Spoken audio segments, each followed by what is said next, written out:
Совещание, посвященное итогам оперативно-служебной деятельности полиции за первый квартал текущего года, открыл заместитель начальника управления экономической безопасности и противодействия коррупции МВД по Республике Башкортостан майор полиции Шамиль Айдарбеков.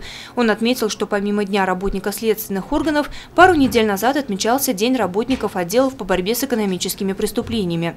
Несмотря на то, что название службы со дня создания неоднократно претерпевало изменения, суть и задача остались прежними. Очень приятно, что в рядах отдела МВД России по городу Сибай, в то время еще ГУВД Сибайского, трудились такие профессионалы, как Раян Назифович Нафиков и Альфир Генедж Мулединов. Значит, по указанию руководства Министерства внутренних дел Республики Башкортостан мне выпала большая честь вручить им заслуженные ветеранские медали, приуроченные к 80-летию подразделений экономической безопасности. Служа России. После вручения ветеранских медалей наградами были отмечены и нынешние сотрудники полиции, показавшие отличные результаты оперативно-служебной деятельности.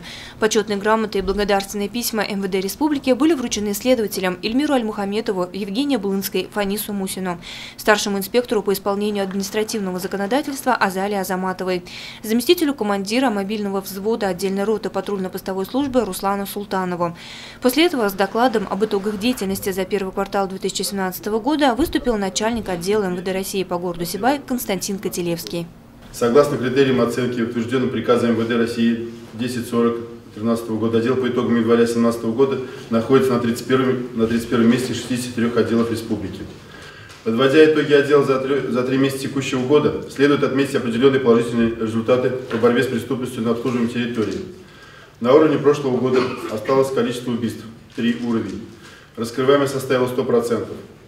Вместе с тем отмечается рост преступлений, связанных с причинением тяжкого вреда здоровью, а также совершенных ранее судимыми лицами и несовершеннолетними. Но зарегистрировано меньше преступлений, совершенных в состоянии алкогольного опьянения. Удалось улучшить раскрываемость разбойных нападений, квартирных, карманных и магазинных краж, хищения сотовых телефонов, наркопреступлений. В то же время сотрудники полиции отмечают, что количество подобных фактов возросло по сравнению с прошлым годом.